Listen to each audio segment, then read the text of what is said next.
رب العالمین والصلاة والسلام علی سید المرسلین اما بعد فاعوذ باللہ من الشیطان الرجیم بسم اللہ الرحمن الرحیم۔ الحمدللہ فرض علوم سے متعلق آج ہمارا یہ 8واں سلسلہ ہے بحمد تعالی۔ پچھلے درس میں ہم نے معذور شرعی کے احکام بیان کیے تھے اور غسل کے فرائض، وضو کے فرائض ہم بیان کر چکے ہیں۔ نماز کی شرائط بھی پچھلے درس میں بیان کی گئی تھی۔ امید ہے کہ وہ آپ سیکھ چکے ہیں، پھر بھی ان کے متعلق کوئی معلومات کرنا چاہیں، جاننا چاہیں، سیکھنا چاہیں تو وہ یہ جو ہم سلسلے ریکارڈ کر رہے ہیں یہ آپ یوٹیوب چینل پر بھی دیکھ سکتے ہیں۔ اس کے علاوہ ویسے بھی مجھ سے براہ راست آپ مل کر سیکھنا چاہیں، پوچھنا چاہیں، کوئی بھی سوال آپ سیکھ سکتے ہیں، معلوم کر سکتے ہیں۔ آج کی گفتگو جیسا کہ میں نے اعلان کیا تھا کہ کرسی پر نماز کے احکام سے متعلق ہے، جو ان افراد کے لیے تو سیکھنا ویسے ہی ضروری ہے کہ جو کسی بھی وجہ سے کرسی پر بیٹھ کر نماز پڑھتے ہیں، چاہے وہ وجہ صحیح ہے یا نہیں۔ اور ہم سب کے لیے عمومی طور پر بھی یہ چیزیں سیکھنا اس لیے ضروری ہے کہ کسی پر بھی کبھی بھی کوئی بھی مصیبت تو آ سکتی ہے۔ جیسے آج ہی کوئی بھائی بتا رہے تھے کہ ایک بچے کا ایکسیڈنٹ ہوا اور گاڑی والا اس کو مار کر وہ بھاگ گیا، اس کا گھٹنے کی نیچے سے ہڈی ٹوٹ گئی اور وہ اب جو ہے وہ ساری زندگی کے لیے وہ اپنا گھٹنا موڑ نہیں سکتا۔ تو اور وہ بچہ حافظ بھی اور درس نظامی عالم کورس کرنے والا، تو کسی پر بھی کوئی بھی مصیبت آ سکتی ہے۔ تو اللہ نہ کرے کل کو ہم بھی ایسے مجبور ہو جائیں، اللہ نہ کرے کہ ہمیں بھی کرسی پر بیٹھ کر یا ویسے نیچے بیٹھ کر نماز پڑھنا پڑ جائے۔ تو اس لیے یہ احکام سیکھنا ہم پر بھی ضروری ہے۔ اور ہم یہ سمجھتے ہیں کہ جب کوئی کام جس سے ہمیں واسطہ پڑے گا تو ہی ہم وہ سیکھیں گے۔ مسلمان کی شان یہ ہونی چاہیے کہ وہ دین کے احکام جو اس پر ضروری ہیں وہ تو سیکھنے ہی ہیں، جو اس پر ضروری نہیں لیکن اسے چاہیے کہ وہ بھی سیکھتا رہے۔ کیونکہ اب جیسے کتنے لوگوں نے حج نہیں کیا ہوا ہوگا اور ان پر حج فرض بھی نہیں۔ جب ان پر حج فرض نہیں تو حج کے احکام بھی سیکھنا فرض نہیں، لیکن کیا پتہ اللہ رب العالمین کی طرف سے کب رحمت ہو جائے اور اللہ تعالی حج کی سعادت نصیب کر دے، اور جب حج کی سعادت مل جائے اور پھر فوراً ایک دم سیکھنا پڑ جائیں احکام، تو جلدی سے احکام یاد بھی نہیں ہوتے دین کے۔ تو اس لیے ہمیں بلکہ ہونا تو یہ چاہیے کہ ہم اچھی نیت سے سیکھنا شروع کر دیں، اچھی نیت سے حج کے احکام سیکھنا شروع کر دیں کہ یا اللہ سیکھ میں رہا ہوں، حج کی سعادت تو مجھے عطا فرما دے، ہے نا۔ اچھی نیت، اچھی مراد، ہے نا، نیت صاف منزل آسان۔ تو ہمیں اچھے کام اچھی نیتوں سے کرنے چاہیے۔ تو یہ میں نے کئی باتیں ابھی مختصر تمہید میں ذکر کر دی کہ ایک تو اللہ کی طرف سے آنے والی کسی بھی پریشانی مصیبت کے لیے ہمہ وقت تیار رہنا چاہیے، ہمارے ساتھ کبھی بھی کچھ بھی ہو سکتا ہے۔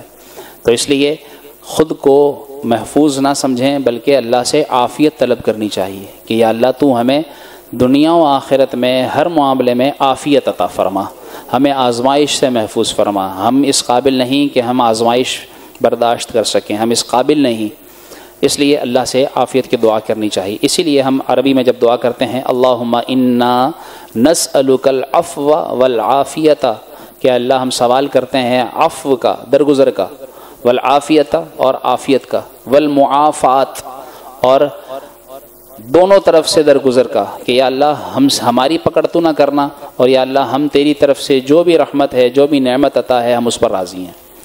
فی الدین والدنیا، دین میں بھی، دنیا میں بھی، والآخرت اور آخرت میں بھی۔ اس لیے یہ دعا کرتے رہنا چاہیے، ٹھیک ہے۔ درود شریف پڑھیے، اللہم صلی علی سیدنا و مولانا محمد وبارک وسلم وصلی علیہ۔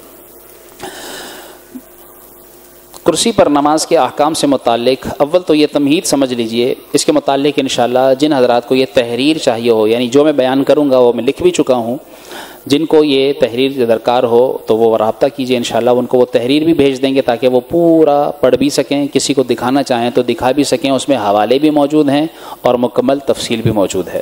خلاصے کے طور پر میں آپ کے سامنے بیان کر رہا ہوں۔ پہلی بات تو یہ تمہیداً سمجھ لیجیے، جس طرح آج کل مسجدوں میں کرسیوں کا رواج عام ہو رہا ہے، مسجد جو ہے وہ 10 کرسیاں، 20 کرسیاں، جب میں پہلے تھا وہاں 100 کرسیاں رکھی ہوئی تھیں، اندازہ کیجیے آپ، اور 100 پوری ہو جاتی تھی جمعے والے دن۔ اتنے نمازی لوگ کرسی پر نماز پڑھتے تھے بیٹھ کر۔ تو یہ جو رواج عام ہو رہا ہے اور لوگ عذر سے یا بلا عذر کرسیوں کو نماز کے لیے استعمال کر رہے ہیں، اور واقعہ یہ ہے کہ کرسی پر نماز پڑھنے کا رواج ابھی یہ چند سالوں سے شروع ہوا ہے. یعنی آپ پچھلے 10 سال پہلے بھی دیکھ لیں تو اتنی کرسیاں نظر نہیں آتی تھیں.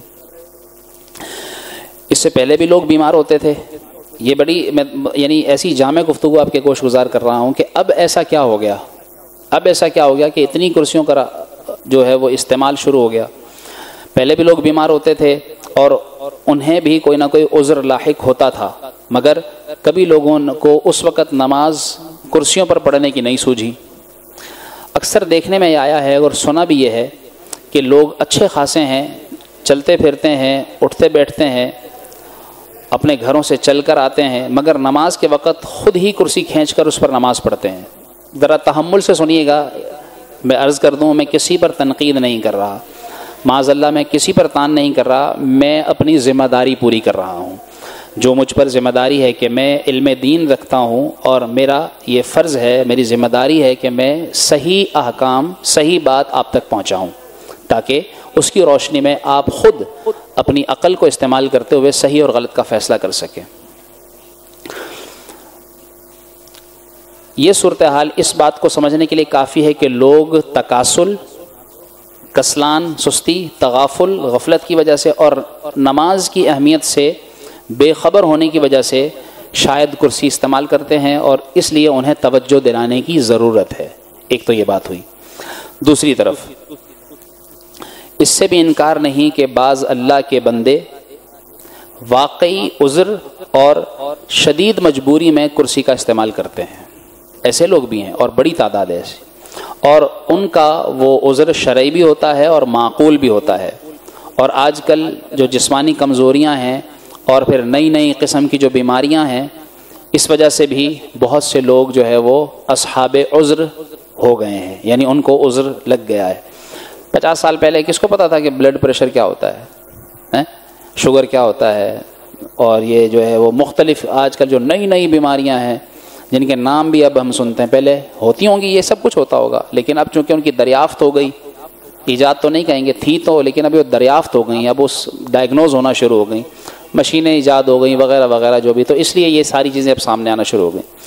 الغرض ایک جانب دین سے غافل اور لاپرواہ لوگ ہیں جو بلا عذر اور بلا وجہ محض تن آسانی اور لاپرواہی سے اور غفلت اور سستی کی بنا پر محض شوقیہ یا فاخرانہ، اب تو فیشن بن گیا ہے، فاخرانہ جو ہے وہ کرسی کا استعمال کرتے ہیں. اور دوسری جانب ایک طرف ایسے لوگ، دوسری طرف وہ لوگ بھی ہیں، ایک بڑی تعداد ہے جن کے دلوں میں اللہ کا ڈر اور خوف بھی ہے اور اللہ کے احکام کی عظمت اور جلالت ان کے دل میں موجود ہے، اور وہ بھی کرسیوں کا استعمال کرتے ہیں، مگر اس وجہ سے کہ وہ واقعی معذور ہیں، وہ واقعی مجبور ہیں. اس لیے اب علماء کی یہ ذمہ داری بنتی ہے، جیسے میں نے کہا کہ میری ذمہ داری ہے، مفتیان کرام کی ذمہ داری ہے کہ وہ بتائیں کہ کیا طریقہ صحیح ہے نماز کرسی پر پڑھنے کا اور کیا طریقہ غلط ہے، کب اجازت ہے، کب اجازت نہیں ہے، کب اجازت ہے تو کتنی اجازت ہے، اور پھر اس اجازت کی دلیل کیا ہے. یہ ساری چیزیں انشاءاللہ میں آپ کے گوش گزار کر رہا ہوں. یاد رکھیے، پہلی بات، سب سے پہلی وجہ تو یہ سمجھ لیجئے، یعنی ذہن میں تو یہ بٹھانے کی کوشش کیجئے کہ بلا عذر، الفاظ پر ذرا غور رکھیے گا کیونکہ ایک لفظ سے بات کچھ کی کچھ ہو جائے گی.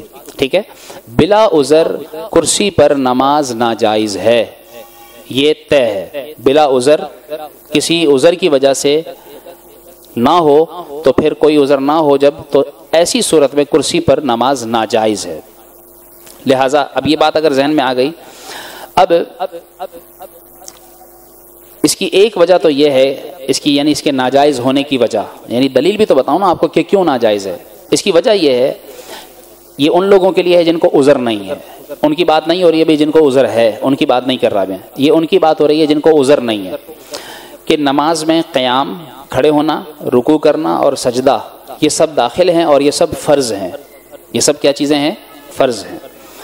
اور بلا عذر ان میں سے کسی کو چھوڑ دینے سے، یعنی قیام چھوڑ دیا، رکوع چھوڑ دیا، سجدہ چھوڑ دیا. اب قیام کیا ہے؟ کھڑا ہونا. ٹھیک ہے. رکوع کیا ہے؟ باقاعدہ اپنے پاؤں پر کھڑے ہو کر جھکنا، گھٹنوں پر ہاتھ رکھ کر، باقاعدہ جس طرح ہم کھڑے ہو کر نماز پڑھتے ہوئے کرتے ہیں. اور سجدہ کیا ہے؟ کھڑے ہو کر رکوع سے جب قومہ کرتے ہیں اور پھر اللہ اکبر کہتے ہوئے سجدے میں جاتے ہیں، تو یہ سجدے میں جانا، پہلے گھٹنے رکھنا، پھر ہاتھ رکھنا زمین پر، اور پھر ماتھا ٹیکنا، اور پھر سبحان ربی الاعلیٰ پڑھنا، یہ سجدہ، یہ تینوں چیزیں فرض ہیں، اور ان کو اگر کوئی چھوڑ دے گا بلا عذر تو اس کی نماز نہیں ہوگی. ٹھیک ہے. اب جو لوگ قیام کی جگہ کرسی پر بیٹھ جاتے ہیں، یعنی قیام ہی نہیں کرتے اور رکوع اور سجدے چھوڑ کر محض اشارے سے ان کو ادا کرتے ہیں، یوں اس طرح کر کے، ٹھیک ہے، اس طرح کر کے جو سجدے رکوع کرتے ہیں اور بلا معقول عذر کے کرسی پر نماز پڑھتے ہیں، وہ اپنی نمازوں کو ضائع کر رہے ہیں. اور یہاں یہ لوگ یہ سمجھتے ہیں کہ ہم نے تو نماز پڑھی ہے، لیکن جب اللہ کے ہاں پہنچیں گے تو ان کے نامہ اعمال اس سے خالی ہوں گے. لہٰذا ایسے لوگ ذرا ٹھنڈے دل سے غور کریں کہ اگر قیامت کے دن نماز کی محنت کرنے کے باوجود ہمارا نامہ اعمال نماز سے خالی ہوا تو پھر کیا حکم ہوگا. یعنی بڑی کوششیں کی، گھر سے بھی آئے چل کر، پھر لیکن جب اجازت نہیں تھی ان کے لیے، اگر ان کو عذر نہیں تھا اور وہ یہ سمجھتے رہے کہ ہمارے لیے جائز ہے، تو پھر ان کی نماز سے نامہ اعمال خالی ہوگا. اور پھر وہ اس وقت کیا کریں گے؟ ایک تو یہ ناجائز ہونے کی وجہ کہ رکوع، سجدہ اور قیام ان پر فرض تھا، وہ انہوں نے کیا ہی نہیں. یہ ان کی بات ہو رہی ہے کہ جو بلا عذر ایسا کریں. یہ بات ذہن میں، لفظ ایک اہم ہے، یہ بلا عذر، عذر والوں کی بات نہیں کر رہا. دوسری دلیل کہ جائز نہیں ہے. کیوں؟ ایک دوسری دلیل یہ ہے کہ دراصل اللہ رب العالمین کی عظیم، وہ رب العالمین، وہ قہار، وہ خدا غفار، وہ جل جلالہ، جس کی بڑی شان ہے، اس ہستی کے سامنے بندے کی بندگی، عاجزی اور انکساری کا نام کیا ہے کہ وہ اللہ کی بارگاہ میں شرمسار ہو کر کھڑا ہو، مجرم کی طرح اپنے آپ کو پیش کرے. ٹھیک ہے. اور اس کے روبرو خدا کے غلام کی تواضع اور فروتنی سے اس کی عبادت کرے. اور کرسی پر نماز پڑھنے کی صورت میں یہ مقصد بھی فوت ہو جاتا ہے، یہ مقصد بھی فوت ہو جاتا ہے، کیونکہ کرسی پر بیٹھنے کی حالت عموماً عاجزی اور انکساری کی نہیں ہوتی، بلکہ ایک حد تک تو یہ متکبرانہ ایک طرح سے ہوتا ہے. اس لیے اگر عرف عام میں بھی آپ دیکھیں کہ کسی بڑے کے سامنے کوئی بڑا مثال کے طور پر جو ہے وہ کھڑا ہوا اور اس کے سامنے آپ بیٹھ جائیں یوں ٹیک لگا کے مزے سے، تو کیا سمجھا جائے گا کہ یہ عجیب آدمی ہے کہ اس کے سامنے کوئی مثال کے طور پر کوئی افسر ہے، وہ آیا اور اس کے سامنے آپ یوں بیٹھے رہیں. لگے گا نا آپ کو، خود آپ کو محسوس ہوگا. تو ایک افسر کے سامنے جب آپ بیٹھنے کو ایک برا سمجھتے ہیں، تو اللہ کے سامنے، اللہ کے گھر میں جو اس کا حکم ہے، اس طرح بجائے حاضر ہونے کے اور بیٹھ کر اس طرح ادا کریں نماز، تو یاد رکھیے کہ بے ادبی ہے. اس لیے یہ وجہ بھی اس کے ناجائز ہونے کے لیے کافی ہے. تیسری دلیل، کرسیوں پر بیٹھ کر عبادت کرنے میں غیروں سے مشابہت پائی جاتی ہے. کیوں؟ جیسے آپ نے دیکھا ہوگا چرچوں میں، عیسائیوں کے چرچوں میں عیسائی کیا کرتے ہیں، وہ کرسیوں پر بیٹھ کر، اور پھر وہ جو بھی انہوں نے بائبل پڑھنی ہو، جو بھی کچھ کرنا وہ بیٹھ کر کرتے ہیں وہ. اور یہ بات اسلام کی تعلیمات میں سے اہم ترین ہے کہ غیروں کی مشابہت کسی بھی چیز میں اختیار نہ کی جائے، کسی بھی چیز میں. یعنی ان کے کھانے پینے، ان کے رہن سہن، ان کے لباس میں بھی مشابہت سے منع کیا گیا ہے. تو آپ اندازہ کیجئے کہ عبادت میں اگر ان کی مشابہت ہو جائے تو یہ کتنا برا ہوگا.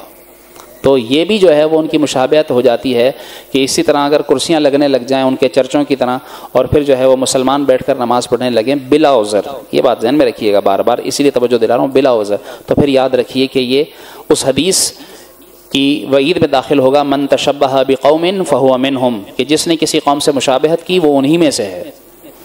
اور ایک اور حدیث میں آپ صلی اللہ علیہ وسلم نے فرمایا لیس منا من تشبہ بغیرنا، کہ وہ ہم میں سے نہیں کہ جس نے ہمارے غیروں، یعنی ہم سے جو مخالف، جو غیر مسلم ہیں، ان سے مشابہت کی.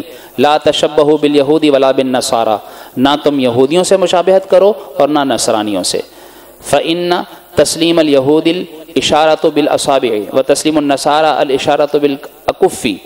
فرمایا یہودیوں کا ایک اشارہ ہے سلام کرنے کا کہ وہ یوں اشارہ کرتے ہیں، اور نصرانی یوں ہتھیلیوں سے اشارہ کرتے ہیں. فرمایا اس طرح سلام میں اشارے سے بھی ان سے بچو، کہ اس طرح سلام بھی نہ کرو. مسلمان کا پھر سلام بیان کیا گیا کہ مسلمان کا سلام یہ ہے کہ وہ کہے السلام علیکم ورحمۃ اللہ وبرکاتہ.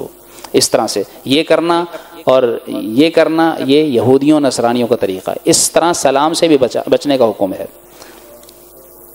اسی طرح ایک اور حدیث ہے، فرمایا جز الشوارب ورخ اللحى خالف المجوسا. فرمایا مونچھیں کٹاؤ اور داڑھی بڑھاؤ، مجوسیوں کی مخالفت کرو، ان کی مشابہت نہ کرو۔ تو یہ بھی دیکھیے، آپ دیکھیے کس طرح ان سے سلام میں، ان جیسا حلیہ بنانے میں، اور ان جیسے جس طرح وہ چمچوں سے کھاتے ہیں، اس طرح رسول اللہ صلی اللہ علیہ وسلم نے باقاعدہ ہاتھ سے کھانے کا حکم دیا۔ تو اتنی مشابہت سے منع کیا گیا۔ تو ان ساری باتوں سے ہمیں پتہ چلتا ہے کہ بلا عذر کرسی پر بیٹھ کر نماز پڑھنا ناجائز ہے، اور اس طرح نماز پڑھنے والوں کی نماز نہیں ہوتی۔ اور اس طرح نماز پڑھی ہوئی جنہوں نے اس طرح پڑھی بلا عذر، ان کی ذمہ وہ باقی ہیں اور انہیں وہ دوبارہ ادا کرنی ہوں گی۔ ٹھیک ہے، یہ ایک جہت ہو گئی۔ اتنا سمجھ میں آ گیا سب کو؟ ٹھیک ہے، کہ نماز ناجائز ہے کس کس وجہ سے۔ اب بات آ جاتی ہے دوسری، وہ دوسری کیا کہ عذر کی وجہ سے۔ کس وجہ سے؟ عذر کی وجہ سے کرسی پر نماز جائز ہے۔ عذر کی وجہ سے کرسی پر نماز جائز ہے، اور وہ عذر کون سا ہو؟ دو طرح کا ہو۔ ایک تو شرعی عذر، ایک تو شریعت اجازت دیتی ہو، یا پھر معقول ہو، عقلی عذر، عقل میں آتا ہو، سمجھ میں آتا ہو کہ ہاں واقعی یہ عذر ہے۔ تو ان دو طرح کے عذر کی صورت میں نماز کرسی پر پڑھ سکتے ہیں، پھر یہ جائز ہے۔ ٹھیک ہے، اب اس کی بھی دلیل عرض کیے دیتا ہوں۔ اس کی دلیل یہ ہے، یہ بات اصولی طور پر آپ سمجھ لیجئے کہ دین اسلام کہتا ہے، ہمارا دین بتاتا ہے کہ ہماری شریعت بڑی معتدل ہے۔ جیسے آج میں نے جمعے میں بھی کہا کہ ہمیں بڑی راتوں میں عبادت میں بھی افراط و تفریط، بہت زیادتی، بہت کمی، اس سے بچنا چاہیے۔ تو ہمارا دین ایسا معتدل دین ہے کہ جس میں نہ افراط ہے نہ تفریط۔ اس لیے یہ بات تو یقینی ہے کہ عذر اور تکلیف کی صورت میں ہمیں تخفیف اور سہولت دین اسلام دیتا ہے۔ آپ دیکھیے ہمارا دین کتنا اچھا ہے کہ کوئی بھولے سے رمضان میں کھا لے تو اس کا روزہ نہیں ٹوٹتا۔ کتنی بڑی بات ہے، کتنی بڑی بات ہے، ورنہ کھانے سے روزہ ٹوٹ جانا چاہیے، لیکن چونکہ بھول گیا، اللہ نے بھول معاف فرما دی ہے، اس کا روزہ یوں ہی باقی رہے گا۔ ایسے ہی آپ رخصت دیکھیے، کتنی رخصت ہے کہ جب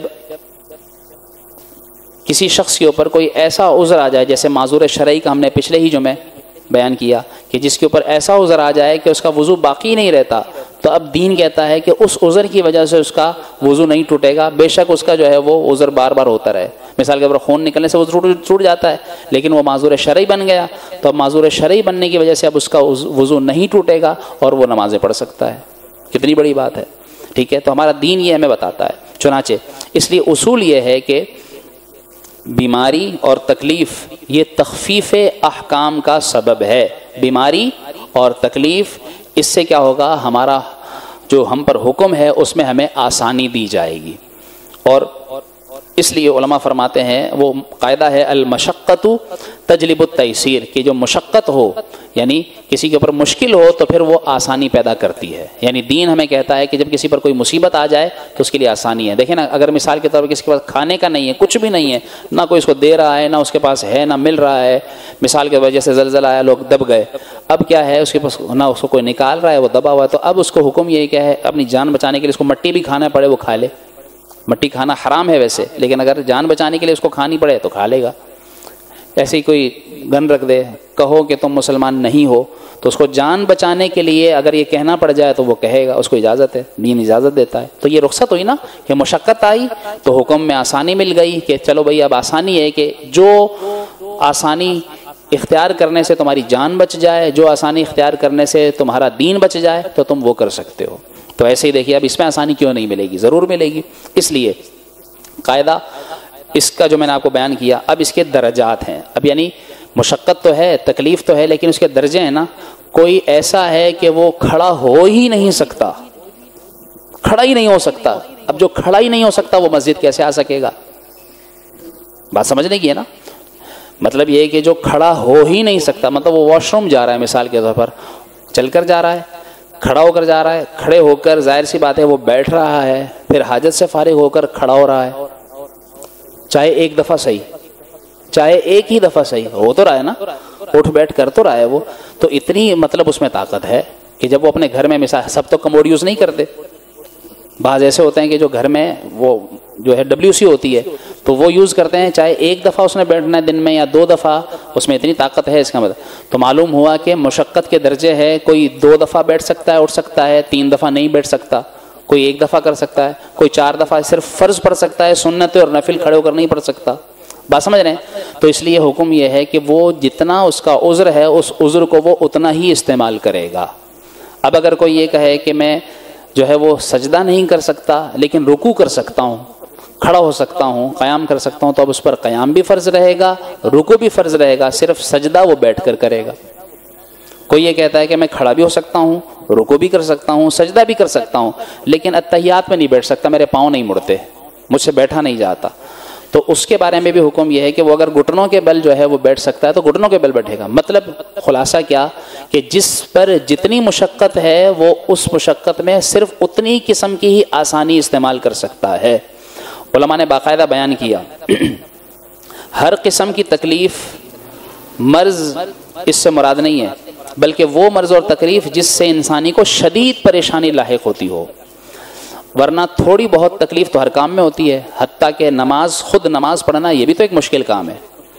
اسی طرح بعض امراض خفیفہ میں بھی تھوڑی بہت مشقت ہوتی ہے، بسا اوقات مرض ہوتا ہے لیکن تھوڑا بہت مشقت ہوتا ہے، جیسے سر درد ہوتا ہے یا معمولی زخم یا کوئی تکلیف۔ اس لیے فقہاء نے لکھا ہے کہ وہ مشقت کہ جو عبادت سے کبھی جدا نہیں ہوتی، ایسی مشقت، ایسی پریشانی، ایسی مصیبت جو عبادت سے جدا نہیں ہوتی، یعنی وہ اس عبادت کرنے میں وہ پریشانی ہے ہی ہے، تو یاد رکھیے جیسے وضو میں ٹھنڈا پانی سردیوں میں اب وضو بھی کرنا ہے اور ٹھنڈے پانی سے کرنا ہے، تو اب اس کا مطلب کیا کہ اس سے مشقت ہوتی ہے تو چھوڑ دیں گے وضو؟ نہیں، وضو کرنا پڑے گا۔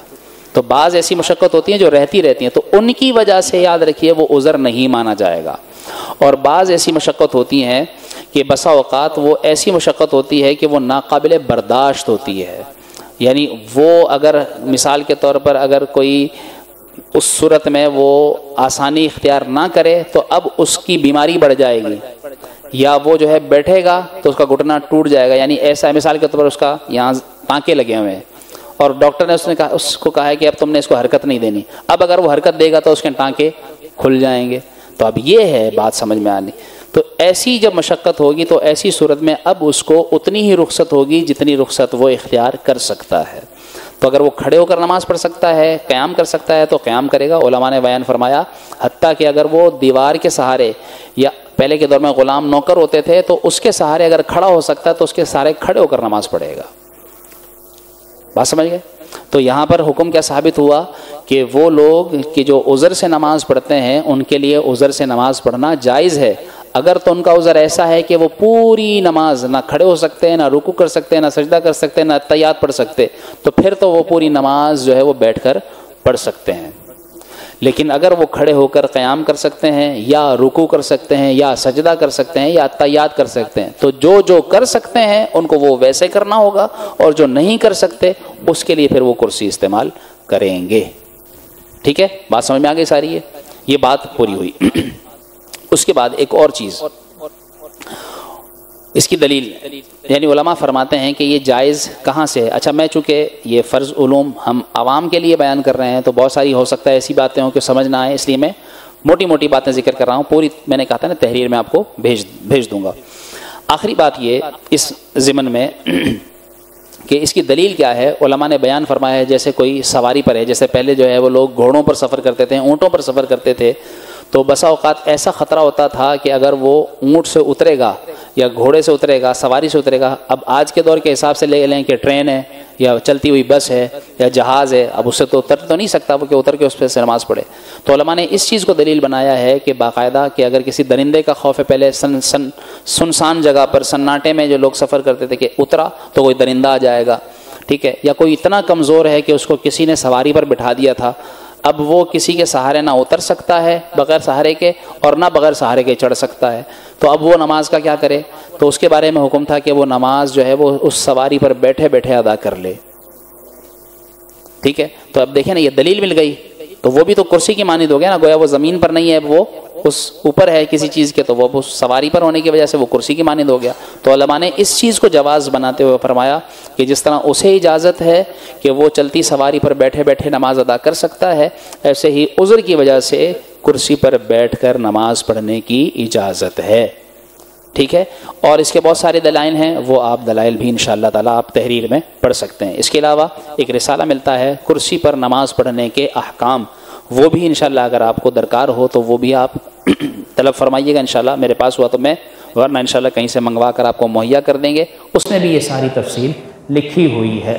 خلاصہ یہ ہوا ساری بات کا کہ جب عذر نہیں ہے تو پھر تو نماز کرسی پر پڑھنا جائز ہی نہیں ہے، نماز ہوگی ہی نہیں، اور جب عذر ہے تو پھر حکم یہ ہے کہ جتنا عذر ہے اتنی ہی اجازت ہوگی، ٹھیک ہے۔ کھڑے ہونے کا عذر ہے تو آپ کھڑے نہ ہوں، بیٹھ جائیں۔ رکوع کا عذر ہے کہ رکوع بھی نہیں کر سکتے تو پھر رکوع بیٹھ کر کر سکتے ہیں، کھڑے ہو کر نہیں کر سکتے تو سجدہ نہیں کر سکتے تو پھر بیٹھ کر سجدہ کر سکتے ہیں، اتحیات نہیں بیٹھ سکتے تو پھر کرسی پر بیٹھ کر اتحیات پڑھ سکتے ہیں۔ اور اس کا ایک الٹرنیٹ، آخری دو باتیں، اس کا الٹرنیٹ یہ بھی ہو سکتا ہے کہ اگر کرسی کی جگہ زمین پر بیٹھ کر اگر نماز پڑھی جا سکتی ہے، زمین پر بیٹھ سکتے ہیں، تو پھر بعض ایسے ہوتے ہیں جن سے زمین سے اٹھایا بھی نہیں جاتا تو پھر وہ کرسی ان کے لیے زیادہ بہتر ہے، لیکن بعض ایسے ہوتے ہیں کہ جو کرسی کے مقابلے میں زمین پر بیٹھ سکتے ہیں اور زمین سے جو ہے وہ یعنی مثال کے طور پر قیام نہیں کیا، ڈائریکٹ زمین پر بیٹھ گئے، بیٹھے بیٹھے قیام تلاوت کی، پھر بیٹھے بیٹھے رکوع کیا، پھر بیٹھے بیٹھے سجدہ کیا اور پھر بیٹھے بیٹھے تحیات پڑھ لیا، تو ان کے لیے کرسی کے مقابلے میں زیادہ اچھا یہ ہے کہ وہ زمین پر بیٹھ کر نماز ادا کریں۔ اور اس میں وہی بات سامنے آئے گی کہ اللہ کے سامنے بجائے کسی اونچی چیز پر بیٹھنے کے انکساری عاجزی زیادہ یہ ہے کہ بندہ زمین پر بیٹھ جائے، اس لیے اس وقت یہ صورت کو اختیار کرے۔ اور اگر جو ہے وہ یہ بھی نہیں تو پھر ایسی صورت میں کرسی کو اختیار کرے، ورنہ جیسے کہ میں نے کہا کہ سہارا، جیسے ہمارے ہاں دو دیواریں دو سائڈوں میں ہوتی ہیں تو ایک کے پیچھے ایک اگر اس طرح سہارا لے کر قیام کر سکتا ہے تو سہارا لے کر قیام کرے۔ یہاں تک علماء نے بیان فرمایا کہ عصا، لاٹھی، اس کے ذریعے بھی اگر سہارا لے کر قیام کر سکتا ہے تو اس کے ذریعے سہارا لے کر قیام کرے۔ جیسے آج کل وہ جو ہے وہ آتی ہیں جو کسی کا پاؤں وغیرہ نہ چل سکتا ہو تو وہ چلنے کے لیے ایک وہ آتی ہے واکر، تو اس پر دونوں ہاتھ رکھ کے اگر قیام کر سکتا ہے تو یعنی دیکھیں اللہ رب العالمین ہمارے دلوں کے حال سے آگاہ ہے، اور اللہ تعالیٰ ایسے لوگوں کو صحت دے جو معذور ہیں، اور اللہ تعالیٰ جو صحت مند ہیں اللہ ان کو ایسے عذر سے محفوظ فرمائے۔ ورنہ سچی بات یہ ہے کہ جس کو اللہ نے توفیق دی ہے کہ سجدہ سر زمین پر رکھے اور پھر سجدہ کرے، یہ بڑی سعادت کی بات ہے، یقین جانیے۔ ورنہ جو اس سے محروم ہو جاتا ہے اس سے پوچھئے کہ وہ بیچارہ کس طرح اس سجدے کی لذت سے محروم کر دیا گیا ہے۔ اللہ پاک ہمیں اس لذت سے محروم نہ کرے اور ہمیں ہمیشہ یہ سعادت دے کہ ہم اپنا سر زمین پر اللہ کی بارگاہ میں، اللہ کے حضور سر بسجود ہو کر اللہ رب العالمین کی بارگاہ میں سجدہ کرتے رہیں۔ اللہ تعالی ہم سب کا یہ سیکھنا بیٹھنا اللہ تعالیٰ قبول فرمائے، اور جو سیکھا اس کے متعلق آپ کو کوئی بات پوچھنی ہے تو پوچھ لیجیے۔ میں پوچھنا چاہ رہا ہوں نفل نماز جو ہم لوگ بیٹھ کے پڑھتے ہیں جی، اس میں بھی یہی ہے کہ نماز میں جب ہم بہت سے لوگ جو بیٹھ کر نفل نمازیں پڑھتے ہیں، یاد رکھیے بیٹھنے کا کوئی کانسیپٹ نہیں ہے۔ میں نے دیکھا جوان بھی بیٹھ کر نفل پڑھ رہے ہوتے ہیں، تو یاد رکھیے کہ یہ چونکہ نفل ہے نا، اب نفل ہے تو نفل چلو وہ کھڑے ہو کر نہیں پڑھے تو نہ پڑھنے سے بیٹھ کر کچھ تو اللہ کا نام لے گا، تو اس لیے علماء فرماتے ہیں کہ چلو نفل ہے نا، جیسے ہی پڑھ رہا ہے پڑھ لے چلو، لیکن بہرحال اگر وہ کھڑے ہو کر پڑھ سکتا ہے تو پھر کھڑے ہو کر ہی پڑھے۔ لیکن اگر کوئی بیٹھ کر پڑھ رہا ہے تو چلو نفل میں تو ہم اس کو کہیں گے نہیں، جیسے میں نے بیان کیا کہ اگر کوئی صرف کھڑے ہو کر فرض پڑھ سکتا ہے تو کھڑے ہو کر فرض پڑھ لے، پھر سنتیں اور نفل بیٹھ کر پڑھ لے، ٹھیک ہے۔ تو اس لیے جتنا عذر ہے اس عذر کے لیے اس کو اتنی ہی رخصت ملے گی، اور اس کے بعد پھر جیسے مثال کے طور پر کوئی ایک رکعت کھڑے ہو کر پڑھ سکتا ہے، دوسری تیسری چوتھی نہیں پڑھ سکتا تو ایک کھڑے ہو کر پڑھے باقی بیٹھ کر پڑھے، ٹھیک ہے۔ ایک رکوع پہلے صرف قیام کر سکتا ہے تو صرف قیام کرے اور اس کے بعد بیٹھ جائے، تو اس طرح جو ہے وہ پھر میں نے جو آخری بات ذکر کرا تھا کہ اللہ ہمارے دلوں کے حال سے آگاہ ہے، وہ دیکھتا ہے کہ میرا بندہ میری بارگاہ میں کس نیت سے حاضر ہے، وہ ہمارے دلوں کے حال جانتا ہے، تو جب وہ دلوں کے حال جانتا ہے تو پھر ہم نماز اس کی خاطر پڑھیں۔